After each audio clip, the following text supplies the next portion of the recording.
আপনি যে নাম্বারে ফোন করেছেন তা এই মুহূর্তে ডিম।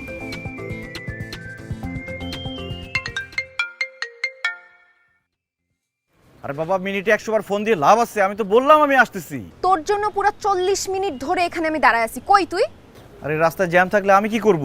তুই তো ওই একটা ডায়লগই জানিস, তুই বের হইলে রাস্তায় জ্যাম হয়, তাই না? এই তোরে কতবার বলছি আমার জেরা করবি না? জেরা করা আমার একদম পছন্দ না। আর কোনো মেয়ে মানুষ জেরা করবে এটা আমার কোনোভাবেই ভালো লাগবে না। এই জন্য তোর কপালে কোনো মেয়ে জুটে না।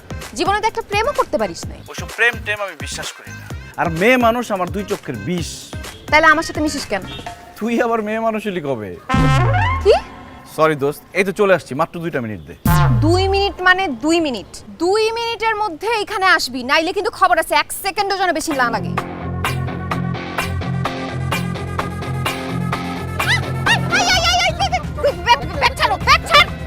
একদম কিন্তু মাইরা ফেলবো সবগুলোকে, একদম।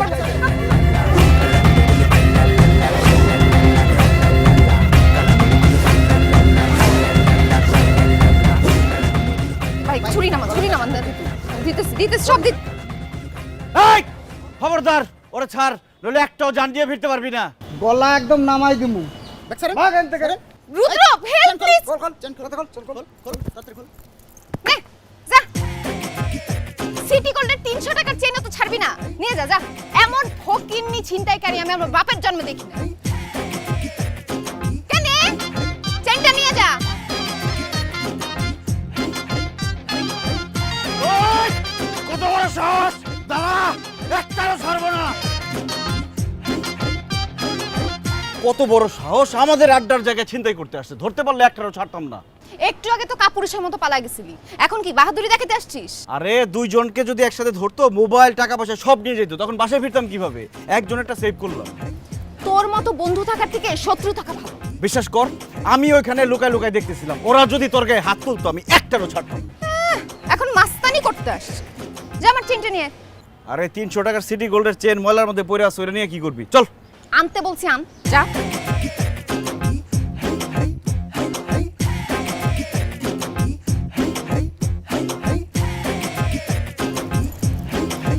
আরে ছাগল, এটা সিটি গোল্ডের চেইন না, এটা অরিজিনাল স্বর্ণের 1.5 ভরির চেইন।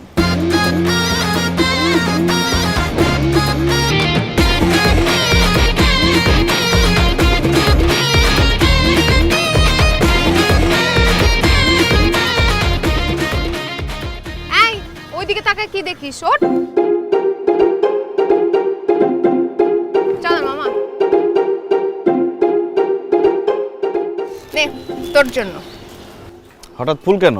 কি মনে হয় যে তোরে আমি ফুল দিয়ে প্রপোজ করব? আর তুই প্রপোজ করলে মনে হয় আমি তোর সাথে প্রেম করব। পাগল হয়েছি আমি। দেশে তো ছেলের অভাব পড়ছে যে তোরে প্রপোজ করতে হবে, একটা কাপুরুষকে প্রপোজ করব। তার থেকে ভালো ফুলটা দে। মামা, ফুল নিতে চায় না। ভার্সিটিতে আমার পিছনে ছেলেরা লাইন ধরে থাকে, এটা তো তুই জানিসই। ওদের কাউকে আমি পাত্তা দেই না, শুধু তোর সাথে মিশি। কেন জানিস? কেন? কারণ তোকে আমার ছেলে মনেই হয় না, তোকে আমার বান্ধবী মনে হয়। কি? শোন রাখাবো, আমি তো অতিষ্ঠ হয়ে আছি।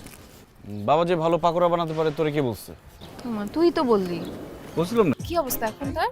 আছে, শুয়ে আছে বাসায়। আচ্ছা, কালকের অ্যাসাইনমেন্ট রেডি করছিস? আবার মেয়েটা আঙ্কেলকে মুখে তুলে ফুচকা খাওয়াচ্ছে, মেয়েটা আবার ওড়না দিয়ে আঙ্কেলের ঠোঁট মুছে দিচ্ছে। তবে আঙ্কেলের কিন্তু রুচি আছে। মানে? দোস্ত, মেয়েটা কিন্তু কিউট, আর আঙ্কেলেরই বা বয়স কত, অত বুড়াও হয় না। তুই কি ওই মেয়ের মতো আমার বাপের উপর ক্রাশ খাইছস? দোস্ত রেগে যাচ্ছিস কেন? বিষয়টা সহজ ভাবে নে। আন্টি মারা যাবার পর আঙ্কেল তো অনেক দিন ধরে একা আছে। এখন হয়তো এই বয়সে এসে তার একটু লোনলি ফিল হচ্ছে, খারাপ লাগতেছে, এর জন্য প্রেম করতেছে। তাহলে মা মারা যাবার পর সে বিয়ে করে নাই কেন? আরে তখন তো তুই ছোট ছিলি, এখন তুই বড় হয়েছিস, রেসপন্সিবিলিটি নিচ্ছিস, তোর নিয়ে তো আর কোনো টেনশন নাই। এর জন্যই হয়তো এইরকম একটা বয়সে এসে সে এসব করে বেড়াইতেছে। সে মনে হয় জীবনটাকে রঙিন করে রাঙাতে চাচ্ছে। ভাই, তার জীবনটা নতুন করে রাঙানোর চেষ্টা করলে সে আমাকে এসে বলতো, আমি তার জন্য বউ খুঁজে দিতাম। নিজে এরকম লজ্জার মতো কাজ করতে গেল। দোস্ত তুই একটা কাজ কর, আঙ্কেলের সাথে ডিরেক্টলি এই ব্যাপারটা নিয়ে কথা বল। আমি কোন লজ্জায় বাবার সাথে এরকম অড বিষয় নিয়ে কথা বলবো? তার লজ্জা থাকতে না পারে, আমার তো লজ্জা আছে। দোস্ত তুই একটা কাজ কর, তুই একটা বিয়ে করে বউ নিয়ে বাসায় যা, আঙ্কেল ছেলের বউকে দেখলে লজ্জায় কোনো কিছু করতে পারবে না। আমি বিয়ে করব কোন দুঃখে? আমার কি পাগলে পাইছে আমি বিয়ে করব? মেয়ে মানুষ মানে একটা ঝামেলা, আমি জেনে শুনে মাথায় ঝামেলা নিতে পারবো না। মেয়ে মানুষ মানে ঝামেলা না? তাহলে সব সমস্যা হলে আমার কাছে আসিস কেন সমাধান চাইতে? আর জীবনে আসিস ঝানুমাল রে দোস্ত। আর এখন কি করব সেটা বল। না ওনাকে তো হাতে নাতে ধরতে হবে, মানে প্রমাণ ছাড়া তার সাথে কথা বলতে কোনো লাভ নাই। নাকি মেয়েটার সামনে বাবাকে একটা লজ্জার মধ্যে ফেলে দিব? মেয়েটার তো জানা দরকার যে বাবার ঘরে একটা বিবাহযোগ্য ছেলে আছে। তুই কি মনে করতেছিস ওই মেয়ে জানে না?